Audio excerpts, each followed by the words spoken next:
Every time characters in One Piece bring up the Void Century, there is practically no mention of Imu. Vegapunk's broadcast, Clover's speech, and the Poneglyphs Robin has read throughout the story mention almost everything else that happened 800 years ago, from the Great Kingdom, to Joy Boy, to the ancient weapons, yet Imu is never brought up in any of these scenes. Why do characters who know of the forbidden history still know nothing about Imu?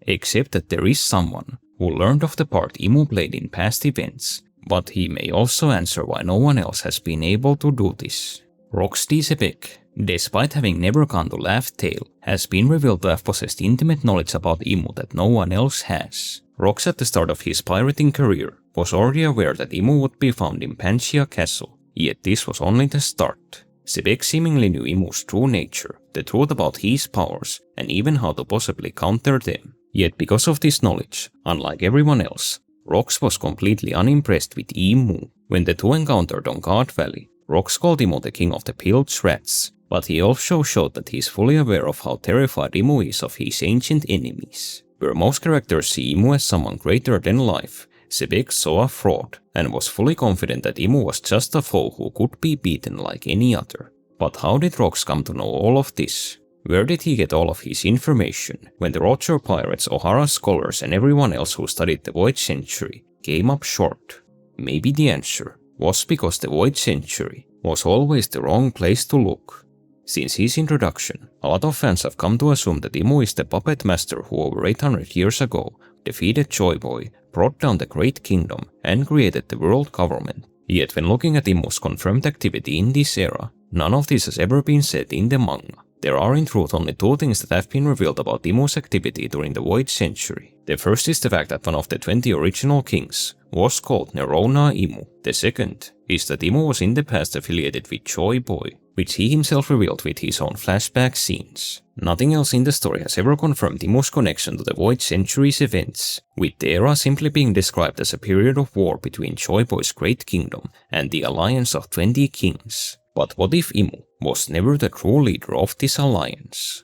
According to Rox, Imu is not in truth the first king of the world, but that the title before him was held by Rox's own ancestor, Davy D. Jones. Imu reacts to Sebek saying this with panic and denial, but this might indirectly confirm that Rox was speaking the truth, as this is also the way Imu in other scenes reacts to truths he does not like hearing. Sebek also calling Imu the king of the Pilged Rats may indicate that Imu originally was someone of very low status. Maybe the reason why Imu is barely mentioned in the forbidden history, and why even the Roger Pirates are puzzled by what he is, could be because Imu was only ever a minor character during the Void Century. It could be that instead of a war between Imu and Joy Boy, the Great War was instead between Joy Boy and Davy Jones. While this may be hard to believe, considering how many years Imu has been built up as the main enemy of One Piece's lore, this would not be a new twist in this story. One might even call it a family tradition.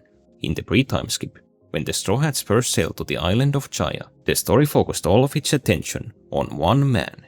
For multiple chapters, Bellamy was built up as the big bad of this island, with him getting the most dramatic panels and the most dramatic moments. But it was only later that the story revealed there to be someone else on Jaya, who despite first being in Bellamy's shadow, was in truth someone much more important and much more dangerous. This would become a recurring theme with Blackbeard, with the story often putting him in the shadow of other figures and events, only to later reveal that Blackbeard had been the true threat all along. But it may be that the story is building up to the same twist with Teach's forefather. If Jones was the true mastermind behind the Void Century, a lot of prior hints in the story could connect into place. Vegapunk says that the century ended with Joy Boy's defeat, with the Harley text seemingly repeating this with the passage, "Man killed the sun and became God." But this could be a clever piece of setup, that Imu was not actually the one who killed Joy Boy. This is because Rox word for word says that Imu is not a human being, but that Davy Jones very much was. If Jones were this man who killed the sun the Harley text mentions, the part about him becoming God is also very interesting. This is because the story has already made several allusions to Jones when he was alive being seen as a god. Rox himself is introduced as a worshipper of Davy Jones, but Jones's descendants, of all places, also decided to live in a country called God Valley, a name which the celestial dragons saw as an affront to their power. In this latest chapter, Kaban refers to Imu as being someone who could be called God because of his power. If you're interested, you should watch this video, which explains why Imu may be deriving his abilities from the national treasure of the Holy Land, which may also be something Jones wielded before him, giving them both these godly powers. If this theory is so far correct, and Jones really was the true mastermind of the Void Century, as well as the first king of the world, how did Imu then end up as the one controlling the government? It is possible that Imu's rise to power was something that happened only after the Void Century. The official history of the One Piece world says that the world government was created 800 years ago, after which the world seemingly kept going as normal. However, the story has already revealed that the government did not stop censoring history at the Void Century. The 100-year void is only the government's biggest case of historical erasure, but they've done this for several other events in the past 800 years, and are even still rewriting events that are happening in the current story. So, what if right after the Void Century, there was one of these big events that the government also completely hid from the world, which was Imu usurping Davy Jones's power and taking over the world government? There is one big clue in the story, which hints that Imu was not yet the leader of the government by the time the Void Century ended. Imu's goal in life is that he wants to sink most of the One Piece world, with him ruling over everything that's left from the Red Line. But there is a crucial yet overlooked part of Imu's plan, which involves the government constructing 4 massive bridges that span across the seas, called Tequila Wolf, Rum Wolf, Bourbon Wolf, and Vodka Wolf. Yet there is something incredibly strange about these bridges. Their construction is said to have begun 700 years before the current story. This would be a whole 100 years after the Void Century. If Imu has always wanted to sink the world, why did he not begin building these bridges 800 years ago, immediately after the world government itself was created? The answer may be because he couldn't. After the Void Century ended, the world government might have still been ruled by Davy Jones. The public story of there being no one king of the world could have still been what the government told the masses, but it was actually Jones, not Imu, who in this time may have ruled the world from the shadows. Imu himself in this period may have simply been one of the 20 founders who'd played his part in bringing down the Great Kingdom, but was still only one of 20 equals, instead of the God Emperor he is in the current story. While most of One Piece's ancient lore is focused on the Void Century, there are several hints that something big happened right after this period. The defeat of the Great Kingdom and the creation of the world government was seemingly not followed by peace, but by global chaos. Right after the government was created, something caused Nefertari Lily to turn against her fellow founders, with Lily not only being a secret D-clan member, but also playing a role in spreading the Poneglyphs across the world. But there are also other similar events that happened all over the map in the aftermath of the Void Century. Ancient weapon Pluton was hidden beneath the unaffiliated Wano country, with Wano itself being raised far above sea levels to become a natural fortress that shut its borders from the outside world. Shueisha at this point also committed its mysterious crime, but this is another strange event, as the story has already revealed that Shueisha at this point had already been carrying the Ming tribe on its back for 200 years. This point right at the end of the Void Century is also when Elbaf's giants suffered a mysterious defeat during a bid to rescue their children. What is also noteworthy in all of this is that the victory of the 20 allied kingdoms against the Great Kingdom was by no means total. Several of the nations that had sided with the Great Kingdom remained outside the world government's control even after the Void Century, with many of them dedicating themselves to guarding their newly acquired Poneglyphs from outsiders. It is impossible to say for certain what truly happened after the Void Century ended, but the true line in all of these events is that even though they just won the war, something made the government do all of these mistakes, all at the same time. One theory of what might have happened is that the newly created world government may have had internal conflict. With Joy Boy defeated, Davy D. Jones could have created the government under the premise that it was an organization where the 20 kings shared power equally, but which in reality was just a secret dictatorship he used to rule the world. However, some, like Nerona Imu and Nefertari Lily, may have discovered Jones's treachery and decided to oppose him. The Harley text talks of an event that seemingly took place right after Joy Boy's defeat, which is something called the Rage of the Sea God. Imu has numerous connections to the sea, almost more than any other character, making him one of the most likely candidates for the Sea God's identity, if true. This passage could be a reference to Imu deciding to fight Jones at the end of the Void Century. Several of the aforementioned events, like the hiding of Pluton or the survival of many of the Great Kingdom's allied countries, may have happened as a result of this infighting, with the government being too busy to control the global situation. If Jones in the end was defeated, Imu may have seized the moment to take his place as the king of the world, but this in turn might have cost Imu the support of Lily. The story has now several times hinted that the conflict between the Great Kingdom and the allied forces was not black and white. It could be that people like Lily really thought the world government was going to be a force for good.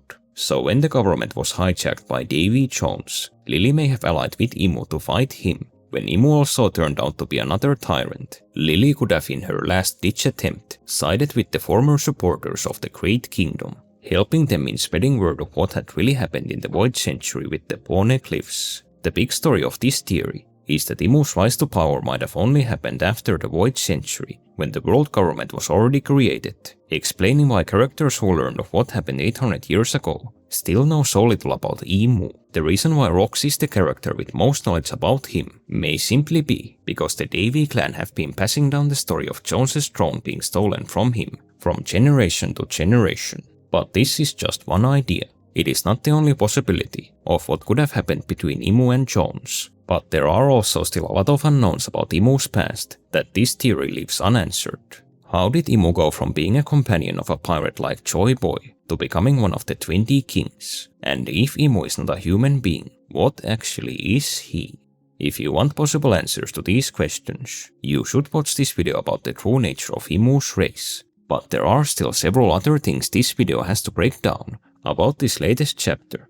After falling to the underworld as a result of Kaban's attack, Imu in this chapter says that he's surprised by how much trouble has been caused by pirates who survived God Valley. This is another example of Imu's greatest undoing, being his obsession with his past enemies. On God Valley, Imu was single-mindedly focused on eradicating the Davy clan. Even though the island was full of criminals who could one day be a huge threat to the government, Imu thought that something like the elimination of Sebek's wife was more important. Imu calls the Roger pirates becoming such a nuisance as something he couldn't have foreseen, but this is pretty dumb. Roger, by the time of the God Valley incident, had already gone to Lodestar Island, meaning that he was already well on his way to finding the One Piece, so this only shows how blind Imu is to threats that aren't connected to his past enemies. In a rare moment of self-awareness, Imu in this chapter transforms into a form that befits his meathead personality. This transformation is possible further evidence that the form Imu is using on Elbaf is not his original body, but simply a facet of his powers. The transformation is very similar to how Zoa and Devil Fruits, particularly Kaido's, change their users' facial features, musculature, and other physical traits, though Imu's form goes deeper by also changing his fashion. Because Imu can customize his appearance like this transformation gives a few hints about his character, as there are certain details Imu seemingly likes using from form to form. One trait that he retained were his horns, which may reflect Imu's fascination with the ancient giants. Another is the darker skin color, white hair, and his continued use of wings, which may all reflect on Imu's connection to the Lunarian tribe, as he of all places has decided to live on their ancestral land, but is also trying to hunt their race down, and is using their clones as his personal super soldiers. Then, there's also the 3 horned skulls that have switched places on Imu's new form. These skulls being shifted from form to form is further proof that they are not just a fashion choice, but something with deeper meaning. Imu has already shown that he keeps mementos of his fallen foes, so these skulls could maybe represent past enemies that he's defeated. There are several candidates who these skulls could represent, such as Davy Jones, Dozan, Elbaf's God of War, or Joy Boy himself. Them all having horns could indicate the connection to the ancient giants, though the story has also hinted that both Joy Boy and Jones may have carried giant blood. Or maybe the skulls say something about Imu's own past. The skull is the universal symbol of pirates, but if some of Imu's flashback scenes are to be believed, he himself may have once been a pirate on Joy Boy's crew. In the chapter, Robin and Sol ask Chopper to interpret Piplo's speech, who it turns out isn't the strong silent type, but has a couple of 3 things to say. The manga in Elbaf has now repeatedly highlighted Chopper's special abilities, with him somehow being able to cancel the effects of Domi Reversi, but his communication with animals and animal-like beings being also now brought up twice, since this arc has already confirmed that the Nika fruit was not the only devil fruit that the government erased from the public record, as they seemingly also did this to the Nidhogg fruit. The manga with these scenes might be setting up the groundwork for Chopper's human fruit also being something else entirely. This is not that unlikely, as this fruit has always had a number of things that make it a complete outlier compared to other devil fruits, which was actually also the case with Luffy's fruit. All the books in the Owl library still being intact leaves the door open for the Straw Hat still in this arc discovering what Vegapunk was about to say before he was cut off by Saint Workery. All of Vegapunk's information came from this library, so by reading Ohara's books, Robin may come to know the D-Clan's big secret. Though because she is Robin, she may also keep this secret to herself and not share it with the rest of her crew. It is still very hard to predict what Piplo truly is or what he has to say, though the idea of him being a Zoan, and thus the second confirmed character with 2 devil fruits, is still pretty hilarious. After Imo returns to fight Luffy and Kaban, he is interrupted by Hyryuden, who gives him the old Dressrosa special. What this scene likely means is that the entire One Piece fandom underestimated Mach Weiss, who may currently be locked up in Impel Down level 6, simply for the feat of surviving an attack of this caliber. Kaban tells Hyryuden to escape Elbaf with Luffy, seeing Imo as someone they cannot defeat. Kaban's words however go completely unheeded, with Loki's arrival to the scene triggering the trio to attack Imo together, with a move called Gokoku Sovereignty. This scene makes Luffy the third character who is not a giant to do this kind of an Elbaf shockwave attack, with the first 2 being Kaido and Big Mom. Though admittedly, the jury is still out on Kaido possibly having ancient giant blood. It is a bit surprising that Luffy didn't do this attack in his Gigant form, but maybe that is still being saved later for this arc. This scene shows how much learning the truth about Loki's past, defending Elbaf together, and now getting an opportunity to avenge their father has brought Hyryuden and Loki together. Hyryuden even says that he's okay with the idea of Loki ruling Elbaf in case he dies. This is a bit of a timeless idea that One Piece likes to use, of the battlefield being a place where differences are put aside. There may however also be a greater point to the story, throwing all these characters at Imu. So far, Imu has not been handled like a typical One Piece villain. Crocodile, Enel and Katakuri, all for multiple volumes, kept fighting without taking any real damage, with Luffy finally making them bleed being a big moment. Imu has however been bleeding before he even began fighting, has already taken a ton of damage, but is also exhausted from staying so long on this island. The way Imu is currently being handled is very different from Crocodile and Enel, but is much more similar to Kaido in Wano Act 3. Just like with Kaido, the character who was once presented as this invincible monster is suddenly getting pounded on a weekly basis, but there could be a point to this. It is still very unlikely that Imu will be defeated in this arc. The story has set up a myriad of escape hatches for Imu to retreat from Elbaf, but there has also been a lot of very deliberate build-up for Imu to still be involved in many future storylines, involving several characters like Vivi, Teach, Shanks, Dragon and others. However, the purpose of Imu going through this Elbaf rumble could still be the same thing that the manga did with Kaido. These may be the first dominoes that start Imu's ultimate downfall, if factions like the Revolutionary Army, the Blackbeard Pirates, and maybe even the Red Hair Pirates are actually currently all moving on Marie Choice. By the time Imu returns to his home, he may already be the weakest he's been in centuries. This would be a Kaido 2.0 situation in more ways than one. So many characters have a personal score to settle with Imu, so him being defeated by this kind of a gauntlet would both build up his threat as a villain, while also giving an opportunity for even randos like Hyryuden to get their licks in. Luffy will however likely still have his ultimate grand moment on Elbaf against Imu, even if he doesn't outright beat him, because Imu came to this island with the magic circle. One possibility is that Luffy will display what is to date his greatest showing of Conqueror's Haki to blast Imu back to Marie Choice. This was in the last arc established as a way to counter these summoned characters, but there would also be meaning in Luffy repeating a feat that was done by Choi Boy. Because Loki has now resumed combat, this may cause Imu to switch priorities by making Loki, not Luffy, his #1 target. You should watch this video for more context, as it explains why Luffy is likely not the reason for Imu coming to this island, but that his true goal is the Nidhogg fruit. Thank you to all my members for their support, and also to new members who came from these last few videos. The channel is still doing a lot of experimentation behind the scenes, but hopefully there will be at least one new upload every week. Final thanks to everyone who watched this video all the way to the end.